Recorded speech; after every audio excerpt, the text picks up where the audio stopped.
Тие се во нашите телефони, нашите електрични автомобили, нашите сателити, па дури и во фрижидери. Полуспроводници.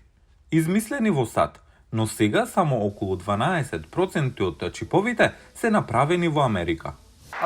Американското производство се врати. Преку неговиот закон за чипови, председателот Џо Бајден водеше кампања со $6 милиарди федерални грантови за новите фабрики на Микрон во Њујорк и Ајдахо.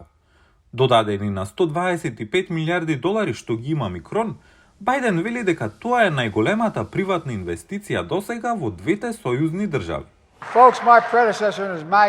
Луѓе, мојот претходник и неговите пријатели републиканци имаат многу поинаков став.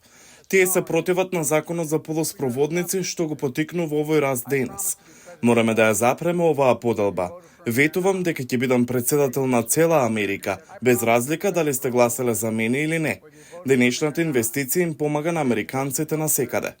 За време на неговиот председателски мандат, Доналд Трамп побара од тогашниот извршен директор на Intel да го најави проектот за чипови од $7 милиарди на неговата компанија од овалната канцеларија. Но немаше владини пари за поддршка на проектот. Субвенционирањето на компаниите за полуспроводници е прилично нова политика и велат експертите, токму тука се разликуваат двајцата председателски кандидати.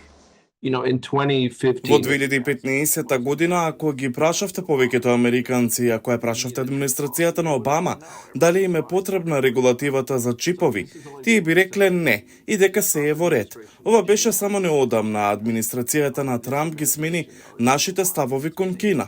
Оваа администрација сепак беше онаа која всушност можеше да спроведе некои корисни планови.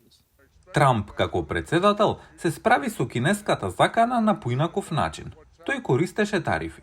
Ја одоночивме Кина за стоки и производи во вредност од $300 милиарди, што се продаваат во нашата земја, а Кина е фрустрирана. 50 милиарди од тоа беа за високотехнолошки предмети. Неодамна во кампањата, Трамп како кандидат рече што би направил во вториот мандат. Ќе го отповикувам најпредпочитаниот трговски статус на Кина. Откако беше воведен, законот за полуспроводници на Бајден поттикна 83 проекти, што на крајот го зголеми уделот на САД во производството на полуспроводници. Луис вели дека доколку Трамп биде реизбран, ќе треба да го имплементира вториот дел од законот за чипови за да продолжи со тие напори.